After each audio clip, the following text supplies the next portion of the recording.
웨딩홀 입구에 낡은 코트와 구멍 뚫린 구두를 신고 나타난 장명숙. 하객들의 시선이 일제히 쏠렸습니다. 저분이 정말 신랑, 어머니세요? 요즘 세상에 저런 옷을. 웅성거리는 소리가 홀 전체를 덮었어요. 소라는 시어머니의 모습을 보는 순간 표정이 굳었고 억지로 미소를 지으려 했지만 눈빛에는 당혹감이 역력했습니다. 재호의 얼굴이 하얗게 질렸고 완벽한 결혼식을 꿈꿨던 소라의 마음은 한순간에 무너져 내렸어요. 화려한 웨딩홀과 극명하게 대조되는 명숙의 모습은 이미 충분한 파장을 일으키고 있었습니다. 사연 시작하기 전에 무료로 가능한 구독과 좋아요 부탁드립니다. 그러면 여러분들께 행복이 항상 찾아간답니다. 평택 시골 마을의 아침은 고요했습니다. 장명숙은 마당 한쪽에 정갈하게 늘어선 장독대 옆에서 된장을 적고 있었어요. 68세의 나이에도 여전히 꼿꼿한 자세와 날카로운 눈빛을 지닌 그녀의 모습에는 한때 봉제 공장을 이끌었던 여장부의 기품이 묻어났죠. 햇살이 장독대를 비추며 고즈넉한 분위기를 자아내고 있었는데 그 평화로운 풍경 속에서도 명숙의 마음 한구석에는 묘한 불안감이 자리 잡고 있었습니다. 어머니, 이번 결혼식은 정말 소라 씨가 준비를 다 했어요. 외아들 재호가 마당으로 나오며 조심스럽게 말을 꺼냈어요. 42세의 재호는 한때 사업 실패로 어머니께 큰 실망을 안겨드린 적이 있어서 지금도 어머니 앞에서는 어린아이처럼 조심스러운 모습을 보였죠. 그의 목소리에는 설렘과 긴장이 뒤섞여 있었습니다. 새로운 시작에 대한 기대감과 동시에 어머니의 승인을 받고 싶은 간절함이 느껴졌어요. 명숙은 된장 젓는 손을 멈추고 아들을 바라봤습니다. 그래, 소라 씨가 참 꼼꼼하구나. 입으로는 미소를 지으며 말했지만 그녀의 눈빛 깊숙한 곳에는 복잡한 감정들이 스쳐 지나갔어요. 봉제 공장을 운영하던 시절 수많은 사람들을 만나고 관찰하며 터득한 그녀만의 철칙이 있었죠. 바로 사람은 위기 때 본다는 것이었습니다. 평상시의 모습만으로는 그 사람의 진짜 속마음을 알기 어렵다는 걸 수십 년의 경험을 통해 깨달았거든요. 재호는 어머니의 표정을 살피며 계속 말했어요. 소라 씨가 웨딩홀도 예약하고 하객 초대도 다 처리했거든요. 정말 세심하게 챙겨주더라고요. 꽃장식부터 음식 메뉴까지 하나하나 직접 확인했대요. 그의 말에는 예비 신부에 대한 고마움과 자랑스러움이 가득했습니다. 하지만 명숙은 그런 아들의 모습을 보면서도 마음 한편이 무거웠어요. 며느리가 될 윤소라에게서 느껴지는 묘한 위화감 때문이었죠. 소라는 프리랜서 디자이너로 일하는 39세의 여성이었습니다. 세련된 외모와 우아한 말솜씨로 재호의 마음을 사로잡았고 주변 사람들에게도 좋은 인상을 남겼어요. 하지만 명숙의 예리한 관찰력은 소라의 웃음 속에 감춰진 계산적인 면을 놓치지 않았습니다. 특히 명품에 대한 집착과 외모에 대한 과도한 신경 쓰임이 그녀를 불안하게 만들었죠. 처음 만났을 때부터 소라가 집안 곳곳을 훑어보던 시선, 재호의 경제적 상황을 넌지시 묻던 질문들이 떠올랐어요. 어머니, 걱정 마세요. 소라 씨 정말 좋은 사람이에요. 재호가 어머니의 침묵을 걱정스럽게 여기며 말했습니다. 명숙은 고개를 끄덕이며 다시 된장을 적기 시작했어요. 그래, 내가 뭘 걱정하겠니? 내가 좋다면 그만이지. 하지만 그녀의 마음속에는 이미 하나의 계획이 자리 잡고 있었습니다. 저녁 무렵 재호가 소라와 함께 집을 방문했어요. 소라는 깔끔한 디자이너 원피스에 최신형 명품 핸드백을 들고 있었죠. 가방만으로도 웬만한 사람의 한 달 월급이 넘을 것 같았습니다. 어머니, 안녕하세요. 오늘 날씨가 참 좋네요. 정중하게 인사하는 소라의 모습은 완벽해 보였습니다. 하지만 명숙은 소라가 집안을 둘러보는 시선에서 무언가를 읽어냈어요. 시골집의 소박한 인테리어를 훑어보는 그 눈빛에는 미묘한 실망감이 스쳐 지나갔거든요.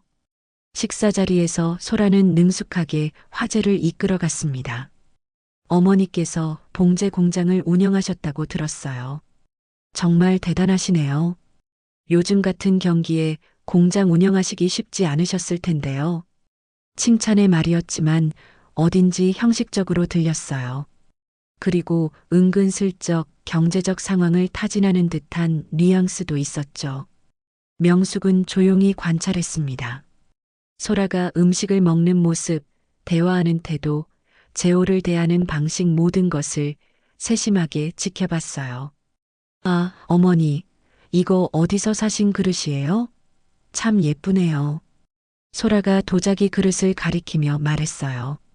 하지만 명숙의 눈에는 그 말이 진심이 아니라 예의상하는 말로 보였습니다. 소라의 시선은 이미 다른 곳으로 향하고 있었거든요. 재호는 그런 소라의 모습에 흐뭇해했지만 명숙은 점점 확신하게 되었어요. 이 사람에게는 시험이 필요하다고 말이죠. 식사가 끝나고 재호가 잠시 화장실에 간 사이 소라는 명숙에게 다가왔어요. 어머니, 재호 오빠가 정말 착해요. 저를 너무 잘해주거든요.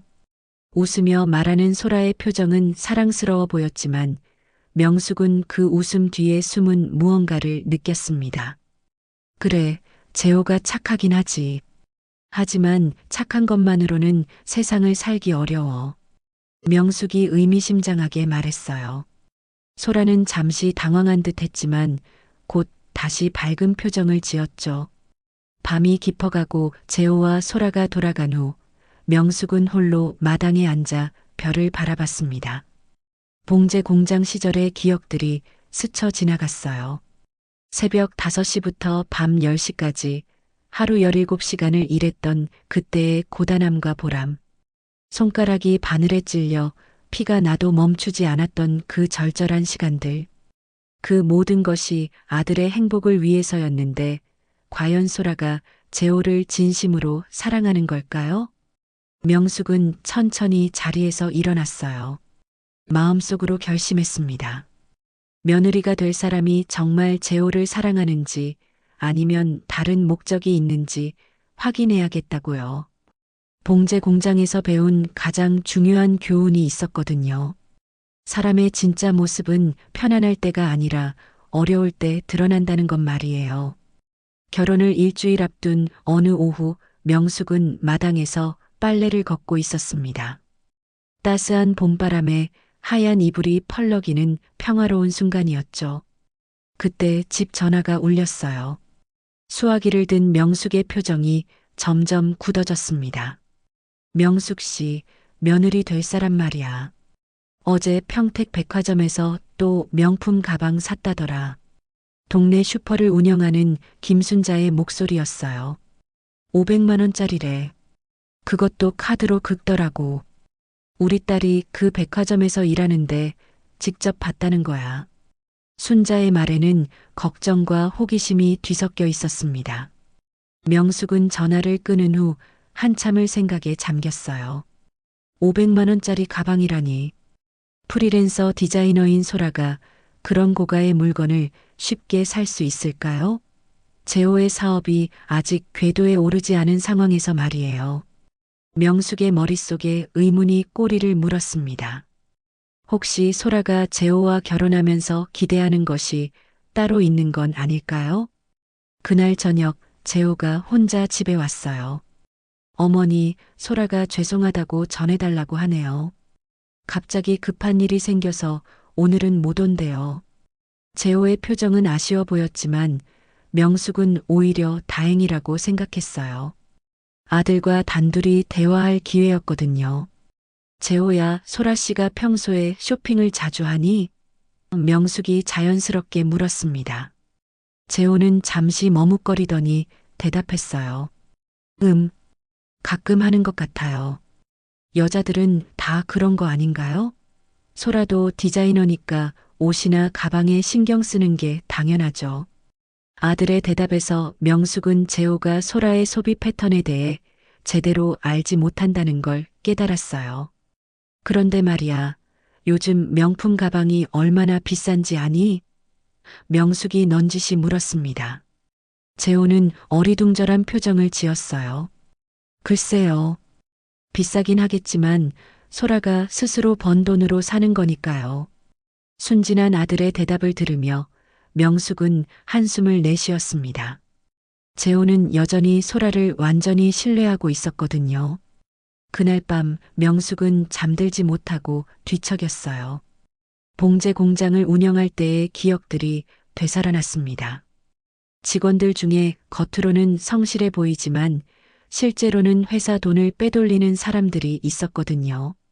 그때마다 명숙은 직감으로 그들을 구별해냈었어요. 그리고 지금 소라에게서도 비슷한 느낌을 받고 있었습니다. 다음 날 아침 명숙은 결심을 굳혔어요. 장롱 깊숙한 곳에서 오래된 상자를 꺼냈습니다. 상자 안에는 20년 전 봉제 공장에서 일할 때 신었던 낡은 구두가 들어 있었어요. 바닥이 닳아서 구멍이 뚫리고 가죽이 터져서 테이프로 붙인 자국이 선명했습니다. 그 구두는 명숙의 인생에서 가장 힘들었던 시기의 증인이었어요. 하루 17시간씩 공장에서 일하며 이 구두를 신고 다녔던 그때를 떠올렸습니다. 새벽 5시에 일어나 공장에 가서 밤 10시까지 일하고 집에 돌아와서도 아들 재호의 숙제를 봐주던 그 시절 말이에요. 구두 밑창이 다 닳아서 비 오는 날이면 발이 젖었지만 새 구두 살 여유가 없어서 참고 신었던 기억이 생생했어요. 명숙은 구두를 들고 거울 앞에 섰습니다. 이제 너의 진짜 역할을 해야겠구나. 혼잣말을 하며 씁쓸하게 웃었어요. 이 구두가 소라의 진짜 마음을 시험하는 도구가 될 거라는 걸 알고 있었거든요. 그 다음에는 옷장에서 20년 된 낡은 코트를 꺼냈어요. 한때는 멋스럽게 입었던 코트였지만 이제는 색이 바래고 여기저기 실밥이 풀어진 상태였습니다. 하지만 명숙에게는 소중한 의미가 있는 옷이었어요. 공장이 어려웠던 시절 이 코트 한 벌로 겨울을 버텼던 기억이 있었거든요. 소라 씨, 내가 진짜 우리 재호를 사랑하는지 이제 확인해 보자꾸나. 명숙은 마음속으로 다짐했어요. 결혼식장에서 이 옷차림으로 나타나면 소라가 어떤 반응을 보일지 궁금했습니다.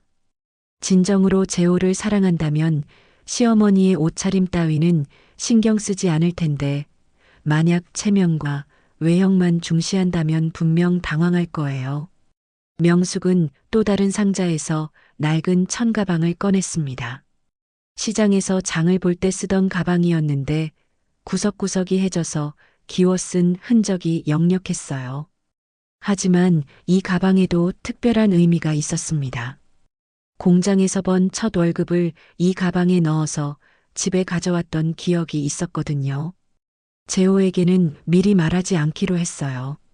아들이 알면 분명 말릴 테니까요. 그리고 이 시험은 소라만을 위한 것이었습니다. 재호의 행복을 위해서라도 며느리가 될 사람의 진짜 속마음을 알아야 했어요. 결혼식 이틀 전 소라가 재호와 함께 마지막 인사를 하러 왔어요. 어머니, 결혼식 때 뵙겠습니다.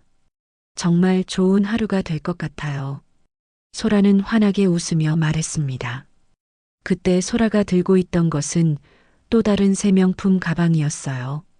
명숙은 속으로 쓴웃음을 지었습니다. 그래, 정말 좋은 하루가 될 거야.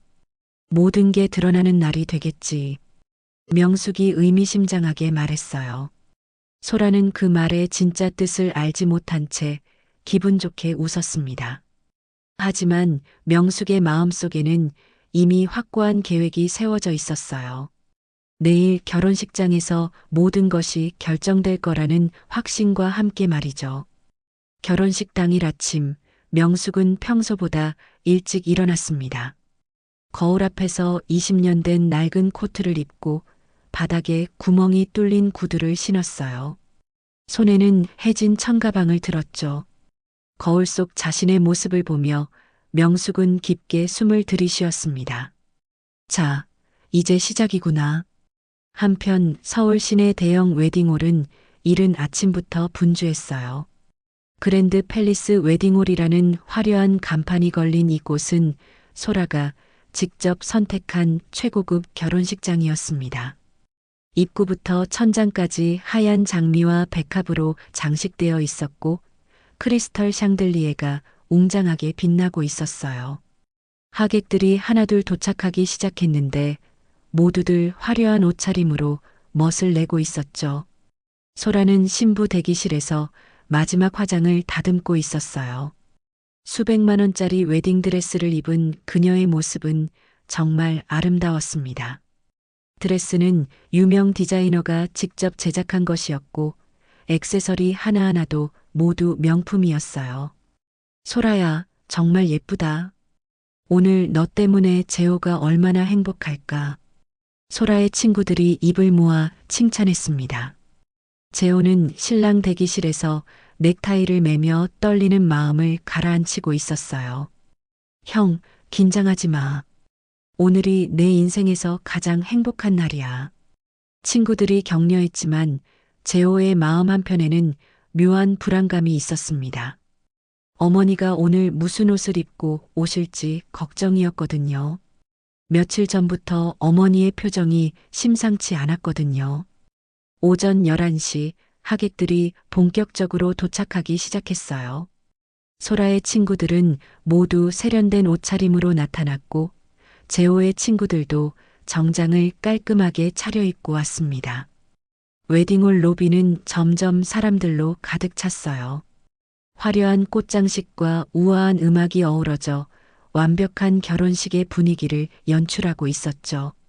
소라야, 시어머니는 언제 오시나? 소라의 친구 중 한 명이 물었어요. 곧 오실 거예요. 아마 정장을 입고 오시겠죠. 소라는 자신 있게 대답했습니다.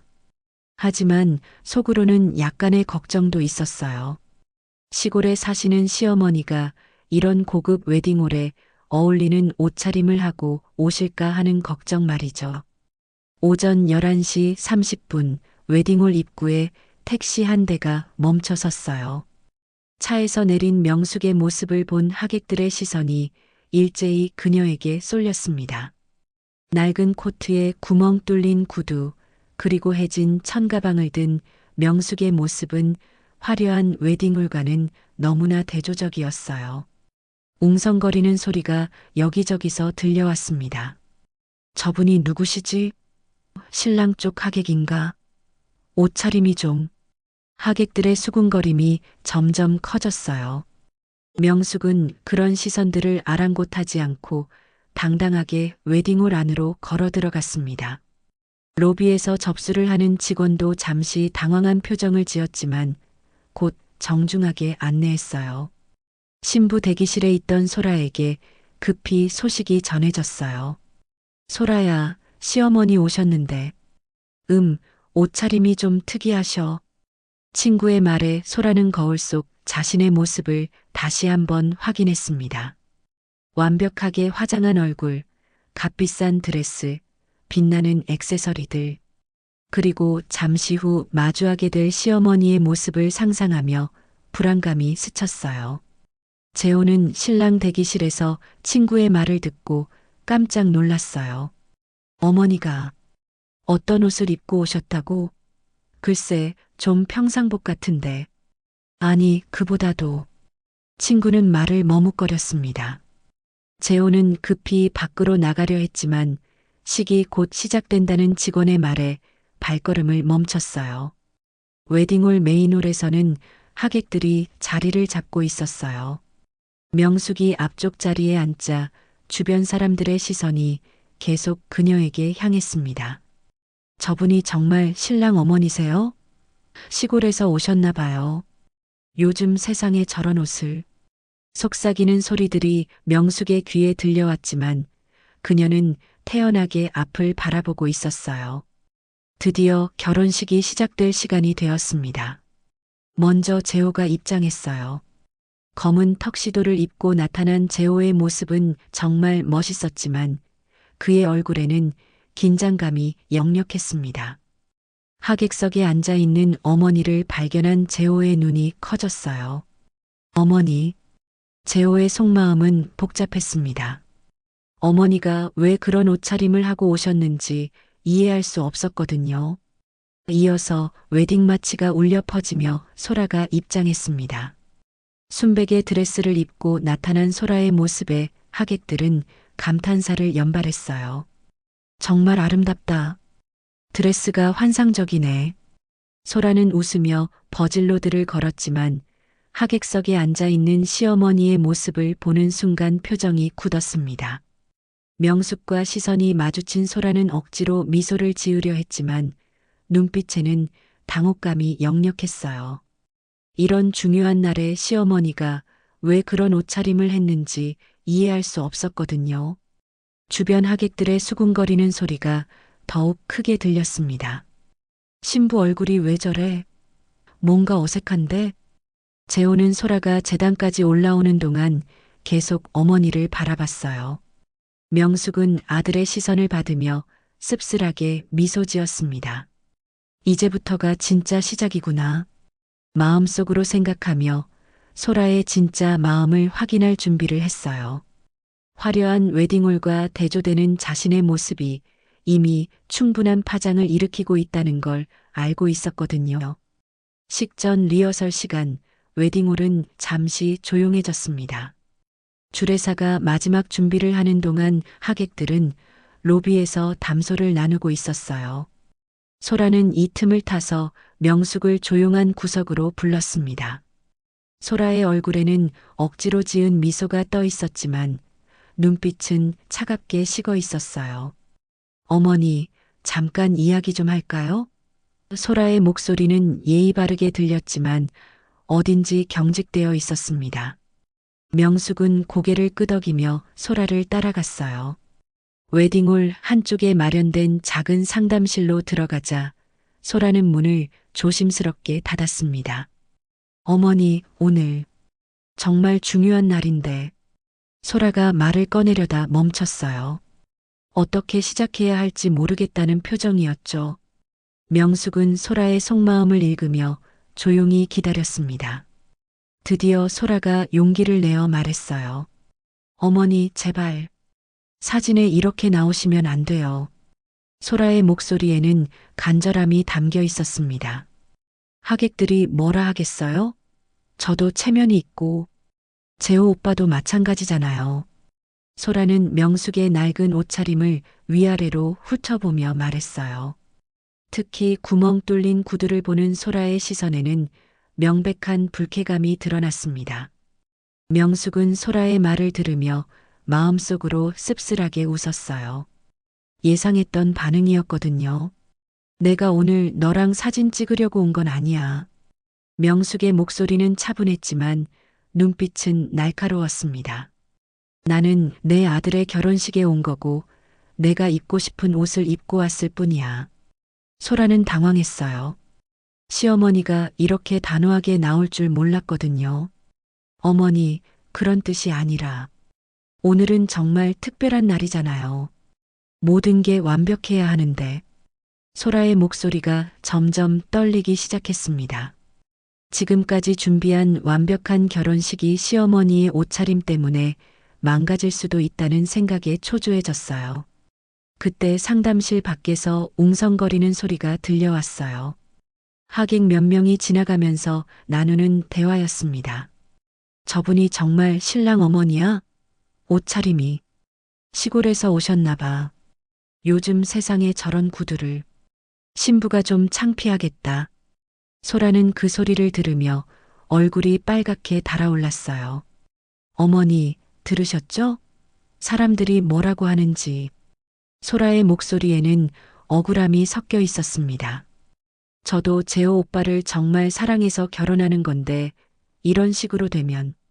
소라는 말을 마치지 못하고 고개를 떨어뜨렸어요. 하지만 명숙은 소라의 진짜 속마음을 읽고 있었습니다. 명숙이 천천히 입을 열었어요. 소라 씨, 진짜 사랑이라면 이런 것쯤이야 문제가 안 되지 않을까?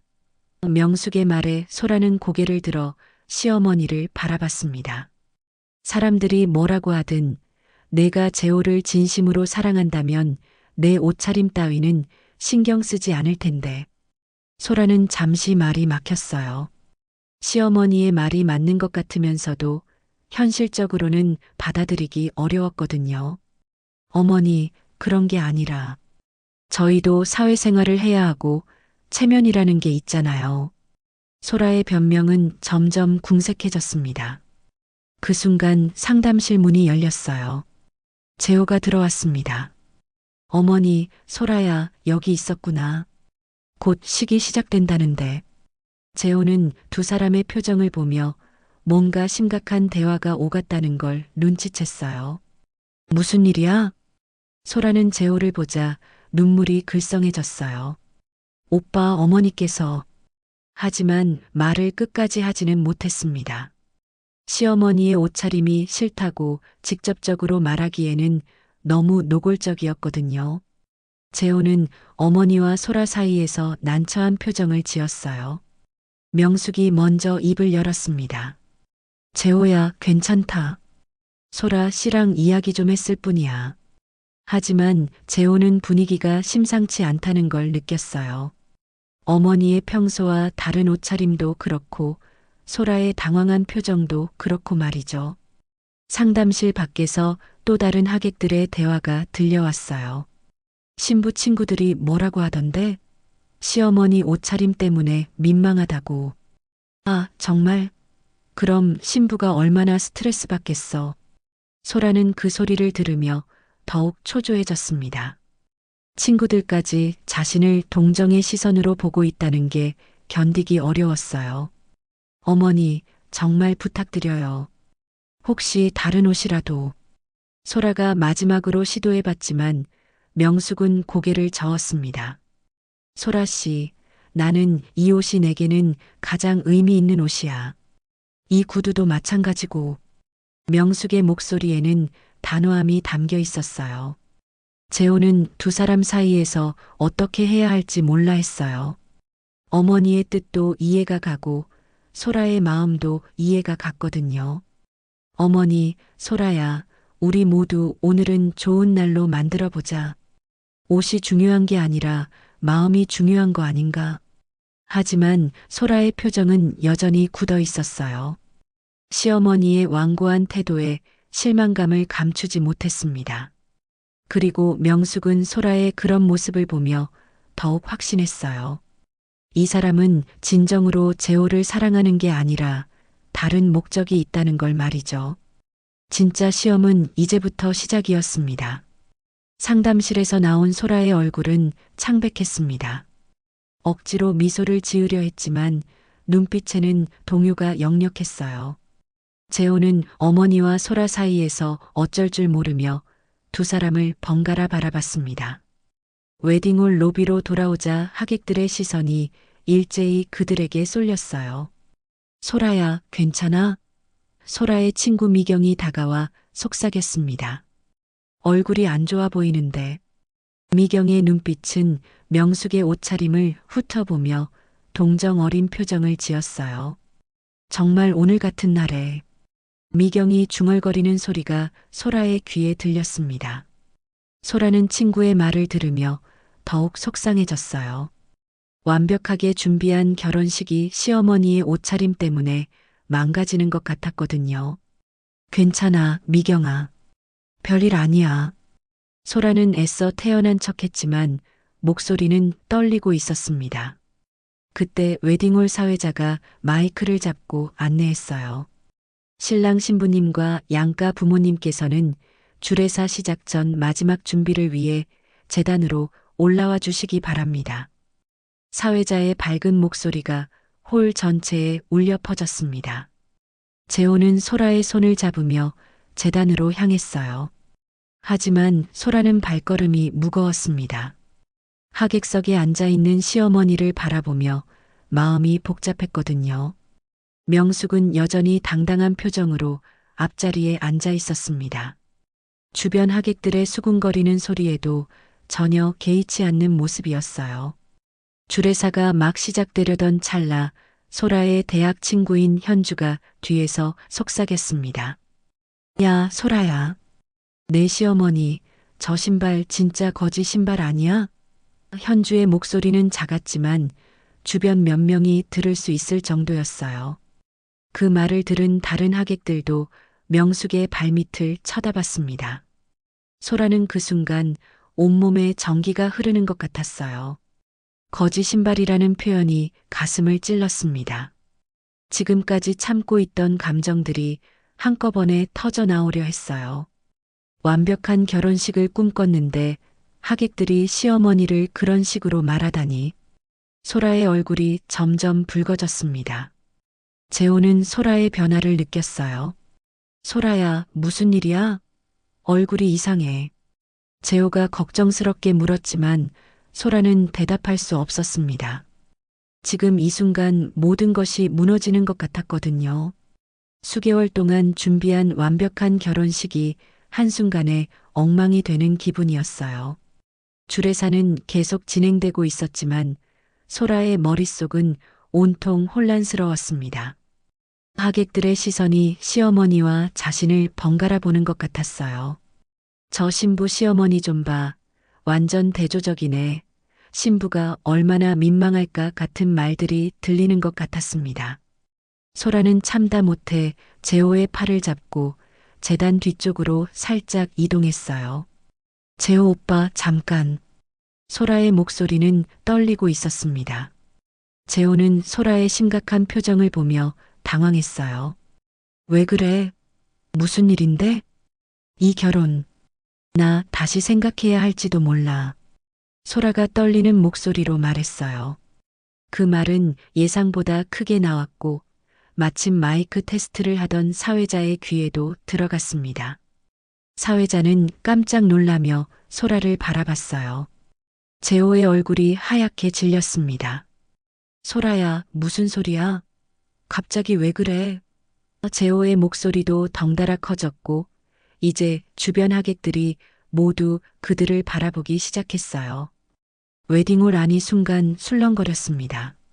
명숙은 하객석에서 그 모습을 지켜보고 있었어요. 소라의 진짜 모습이 드러나는 순간이었죠.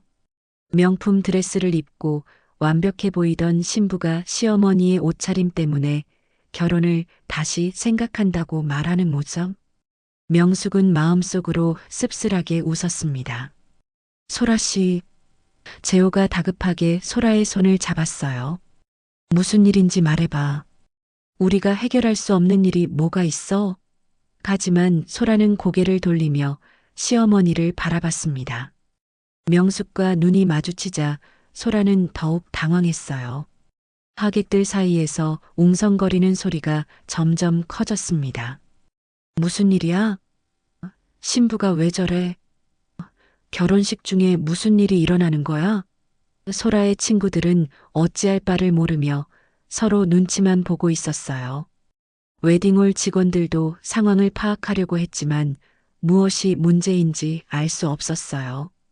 사회자는 마이크를 끄고 조용히 상황을 지켜봤습니다. 주례사도 잠시 진행을 멈추고 어떻게 해야 할지 고민하는 표정이었어요. 소라는 재호를 바라보며 말했어요. 오빠, 난 이런 결혼식을 원한 게 아니야. 소라의 목소리에는 실망감과 분노가 섞여 있었습니다. 완벽한 하루가 되길 바랐는데 이런 식으로는. 소라는 말을 끝까지 하지 못했어요. 재호는 소라의 말을 듣고 충격을 받았어요.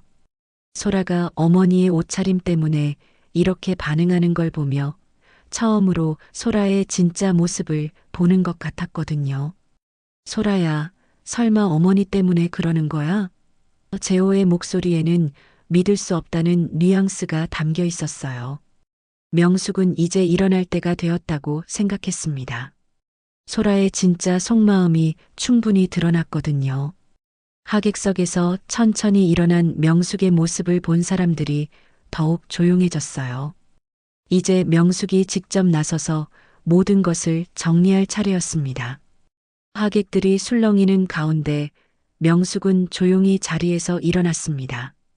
웨딩홀 안의 모든 시선이 그녀에게 집중되었어요.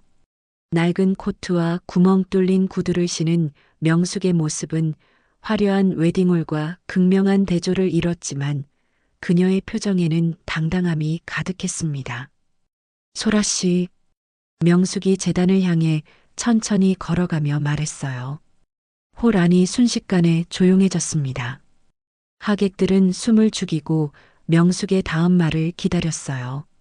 소라는 시어머니가 다가오는 모습을 보며 얼굴이 더욱 창백해졌습니다. 명숙은 제단 앞에 서서 소라를 정면으로 바라봤어요. 이 구두는 내가 20년 전에 공장에서 하루 16시간씩 일하면서 모은 돈으로 산 첫 구두입니다. 명숙의 목소리는 웨딩홀 전체에 울려 퍼졌어요. 마이크 없이도 모든 사람들이 들을 수 있을 정도로 또렷했습니다. 하객들은 명숙의 말에 집중했어요. 아까까지 수군거리던 사람들도 이제는 조용히 귀를 기울이고 있었습니다.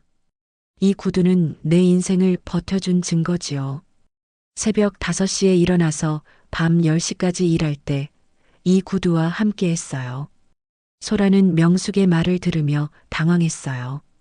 시어머니가 이렇게 많은 사람들 앞에서 자신의 과거를 이야기할 줄 몰랐거든요. 재호는 어머니의 모습을 보며 가슴이 뭉클해졌습니다. 어머니가 자신을 위해 얼마나 고생했는지 새삼 깨달았어요. 구두 밑창이 다 닳아서 비 오는 날이면 발이 젖었지만 새 구두 살 여유가 없어서 테이프로 붙여가며 신었어요. 명숙의 목소리에는 감정이 배어 있었습니다. 그때 내가 유일하게 바란 건 우리 재호가 행복해지는 것이었어요. 하객 중 일부는 명숙의 말에 감동받아 눈물을 글썽였어요.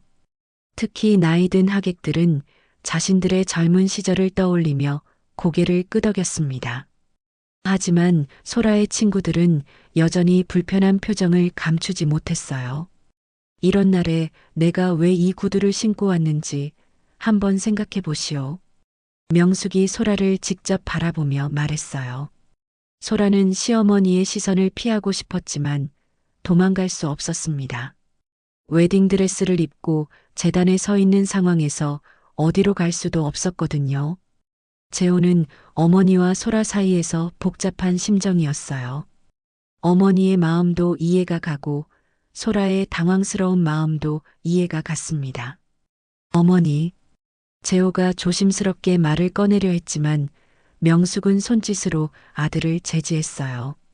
그 순간 일부 하객들의 눈빛이 바뀌었습니다. 아까까지 명숙의 옷차림을 이상하게 본 사람들도 이제는 다른 시각으로 바라보기 시작했어요. 아, 그런 사연이 있으셨구나. 정말 고생 많이 하셨네. 여기저기서 작은 탄식 소리가 들려왔습니다.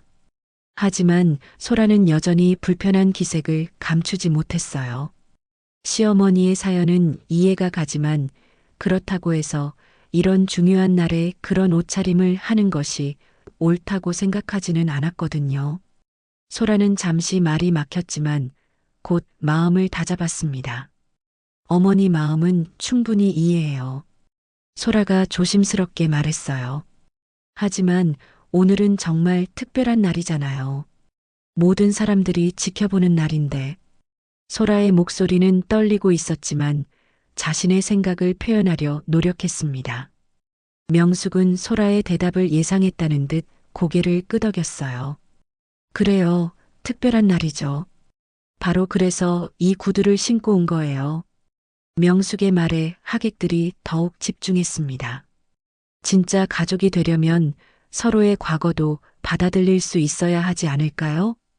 소라는 시어머니의 말에 머리로는 이해가 갔지만 감정적으로는 받아들이기 어려웠어요. 완벽한 결혼식을 꿈꿨는데 하객들이 이런 모습을 보고 있다는 게 견디기 힘들었거든요. 시선은 여전히 불편함을 감추지 못했습니다. 재호는 두 사람의 대화를 들으며 깊이 생각했어요. 어머니가 왜 이런 방식을 택했는지 조금씩 이해가 되기 시작했습니다. 소라의 진짜 마음을 확인하려는 것 같았거든요.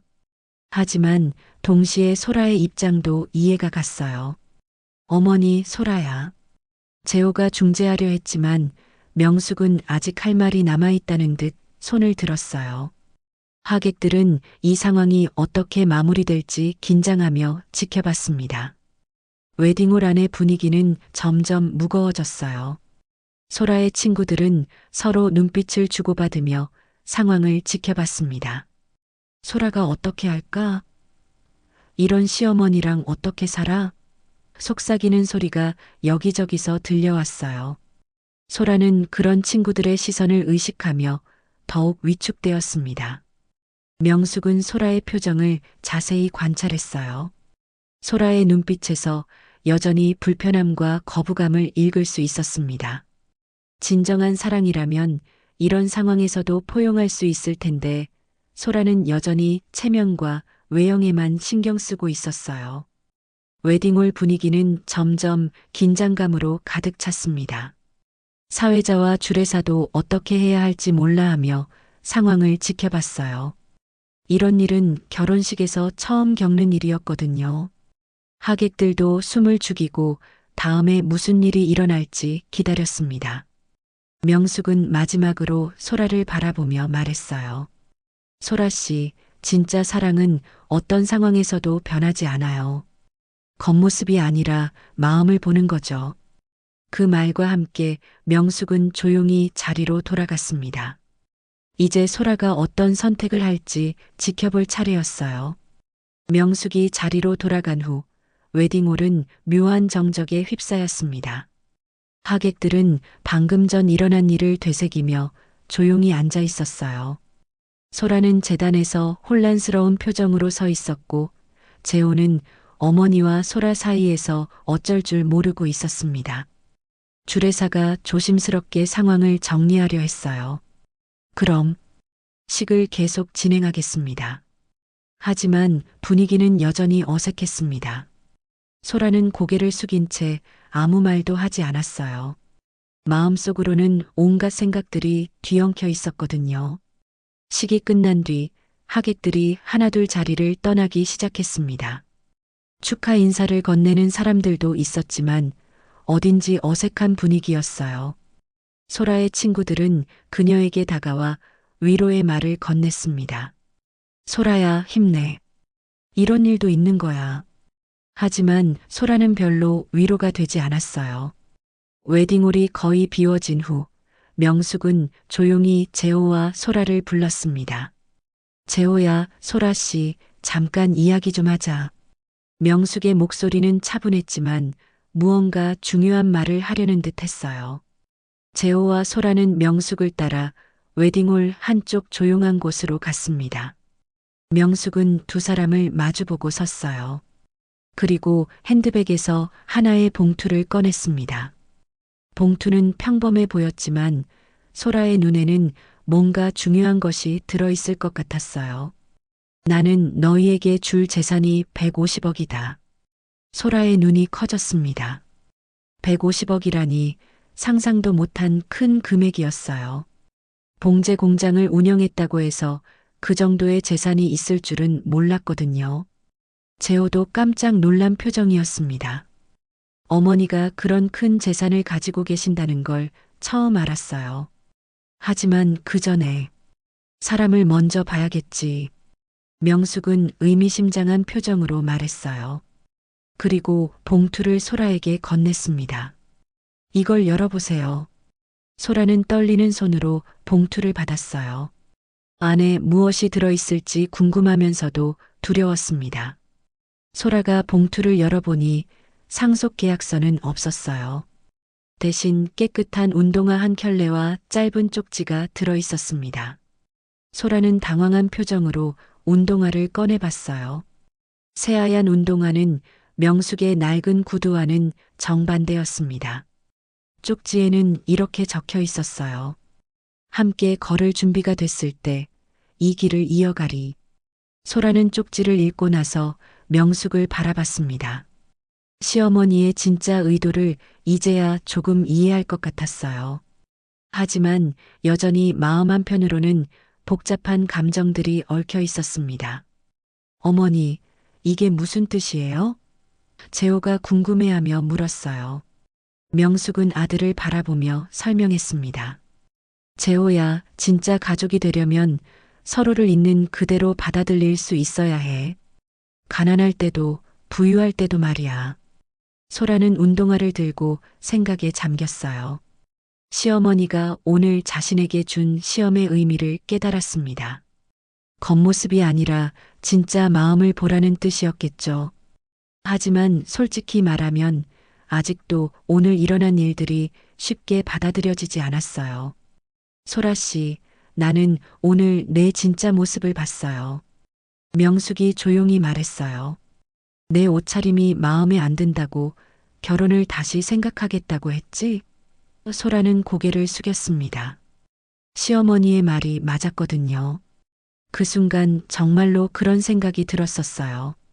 어머니, 저는 소라가 변명하려 했지만 명숙은 손을 들어 제지했어요. 괜찮아요. 솔직한 반응이었으니까. 하지만 그게 바로 내가 확인하고 싶었던 거예요. 명숙의 목소리에는 실망감이 섞여 있었습니다.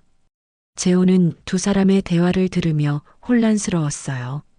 어머니의 시험도 이해가 가고 소라의 반응도 어느 정도 이해가 갔거든요. 어머니, 소라도 갑작스러운 상황이어서 그랬을 거예요. 시간을 두고 생각해보면. 하지만 명숙은 고개를 저었어요.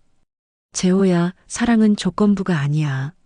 진짜 사랑이라면 어떤 상황에서도 변하지 않아야 해. 명숙은 소라를 바라보며 말했습니다.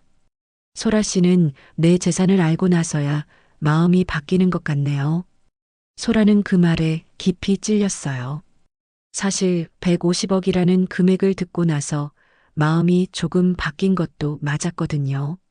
하지만 그것만이 전부는 아니었어요. 재호에 대한 마음도 진심이었습니다. 다만 현실적인 것들을 무시할 수는 없었어요. 소라는 봉투를 덮으며 씁쓸하게 웃었어요. 시어머니의 시험에 떨어진 기분이었습니다. 그녀의 눈빛에는 돈보다 자존심이 앞선 기묘한 감정이 스쳤어요. 어머니, 저도 제 나름대로는 재호 오빠를 사랑해요. 하지만 조건이 있다는 거죠? 명숙이 소라의 말을 마저 했어요. 소라는 대답하지 않았지만 표정만으로도 충분했습니다. 명숙은 마음속으로 한숨을 쉬었어요. 역시 자신의 직감이 맞았던 것 같았습니다. 재호는 어머니와 소라 사이에서 어떻게 해야 할지 모르겠다는 표정이었어요.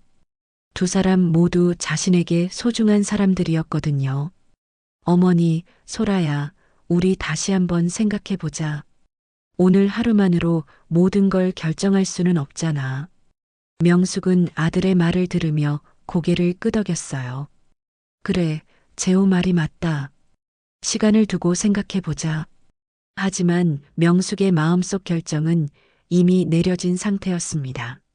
상속은 당분간 보류하기로 했어요. 진짜 가정은 마음이 부자인 사람들이 만드는 거라는 믿음 때문이었습니다. 결혼식은 예정대로 끝났지만 웨딩홀을 나서는 사람들의 표정은 복잡했습니다.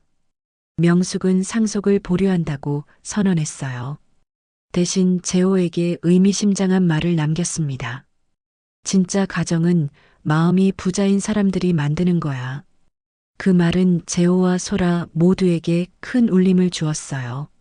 몇 주가 지나면서 소라는 깊은 고민에 빠졌습니다. 결혼식 당일의 일들이 자꾸 떠올랐어요. 시어머니의 낡은 구두와 자신의 화려한 드레스, 그리고 그 순간 자신이 보였던 반응들. 소라는 거울을 보며 자문했어요. 나는 정말 재호를 사랑하는 걸까? 아니면 다른 걸 원했던 걸까? 재호 역시 혼란스러웠어요. 어머니의 시험과 소라의 반응을 보며 처음으로 결혼에 대해 진지하게 생각해 봤습니다. 사랑이라는 게 과연 무엇인지, 자신이 소라에게서 원했던 것이 무엇인지 돌아보게 되었어요. 명품을 좋아하는 소라의 모습이 새롭게 보이기 시작했습니다. 어느 날 저녁, 소라가 재호를 찾아왔어요. 오빠, 우리 이야기 좀 해요. 소라의 표정은 진지했습니다. 결혼 후 처음으로 진정한 대화를 나누고 싶었거든요. 재호는 소라와 함께 집 근처 카페로 갔어요. 오빠, 그날 일 정말 후회해요. 소라가 조심스럽게 말을 꺼냈어요. 어머니 앞에서 그런 말씀드린 것도, 그런 생각을 한 것도요. 소라의 목소리에는 진심이 담겨 있었습니다. 며칠 동안 혼자 생각해 보니 자신의 모습이 부끄러웠거든요. 재호는 소라의 말을 들으며 마음이 복잡했어요. 소라야, 나도 어머니가 너무 심하게 하신 것 같아. 갑자기 그런 시험을 하시다니. 하지만 소라는 고개를 저었습니다. 아니에요, 오빠.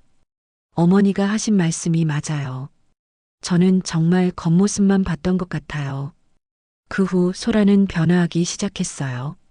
명품 쇼핑을 줄이고 재호와 함께 소박한 일상을 만들어가려 노력했습니다.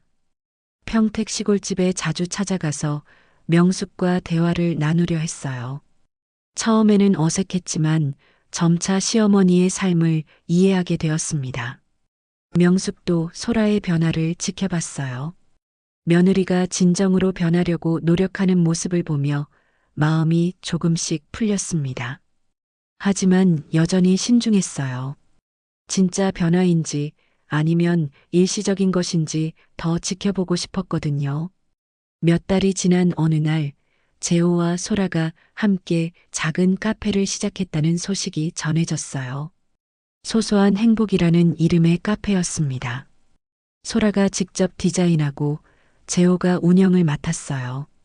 화려한 인테리어 대신 따뜻하고 소박한 분위기로 꾸몄습니다. 카페 오픈 날 명숙도 찾아왔어요. 소라는 앞치마를 두르고 손님들에게 커피를 서빙하고 있었습니다. 예전의 화려한 모습과는 사뭇 달랐어요. 명숙은 그런 소라의 모습을 보며 조금씩 마음을 열기 시작했습니다. 어머니, 커피 한 잔 드셔보세요. 소라가 직접 내린 커피를 명숙에게 건넸어요. 명숙은 커피를 마시며 카페 안을 둘러봤습니다. 소박하지만 정성이 느껴지는 공간이었어요. 이 카페 이름이 왜 소소한 행복이야? 소라가 웃으며 대답했어요. 결혼식 때 깨달았어요. 진짜 행복은 화려한 게 아니라 소소한 일상에 있다는 거요. 어머니께서 가르쳐 주신 거예요. 명숙은 소라의 말을 들으며 고개를 끄덕였습니다. 며느리가 정말 변했다는 걸 느꼈어요. 그날 밤 명숙은 혼자 집에 앉아 생각했어요. 장롱 속에는 여전히 그 낡은 구두가 있었습니다. 이제 그 구두는 시험의 도구가 아니라 가족의 이야기가 되었어요. 소라가 진정으로 변화했다는 걸 확인했거든요. 며칠 후 명숙은 재호와 소라를 다시 불렀어요. 이번에는 평택집으로 초대했습니다. 너희가 운영하는 카페 잘 봤다. 정말 따뜻한 곳이더구나. 명숙의 말에 재호와 소라는 기뻐했어요. 소라야, 그때 내게 준 운동화 아직 가지고 있니? 명숙이 물었어요. 소라는 고개를 끄덕이며 말했습니다. 네, 어머니. 매일 보면서 초심을 잃지 않으려고 노력해요. 명숙은 소라의 진심을 느꼈습니다. 명숙은 방으로 들어가서 무엇인가를 가져왔어요. 그것은 상속 관련 서류였습니다. 이제 때가 됐나 보구나. 명숙이 말했지만 소라는 오히려 사양했어요. 어머니, 저희는 지금도 충분히 행복해요. 급할 것 없어요. 그 말을 들은 명숙은 환하게 웃었어요. 이제야 진짜 며느리를 얻었다는 생각이 들었거든요. 그래, 그 마음이면 됐다. 명숙은 서류를 다시 넣으며 말했습니다. 사람은 신발이 아니라 그 길에서 드러나는 거니까. 그날 저녁 세 사람은 함께 저녁을 먹었어요. 명숙의 손맛이 담긴 된장찌개와 소라가 직접 만든 반찬들이 식탁에 올랐습니다. 화려하지 않지만 따뜻한 시간이었어요. 명숙은 장롱 속 낡은 구두를 생각하며 미소 지었습니다. 구두는 여전히 그 자리에 있었지만 이제는 다른 의미였어요. 고난과 시련을 이겨낸 증거이자 진정한 사랑을 확인한 도구였습니다. 명숙은 먼 훗날을 기약하며 생각했어요.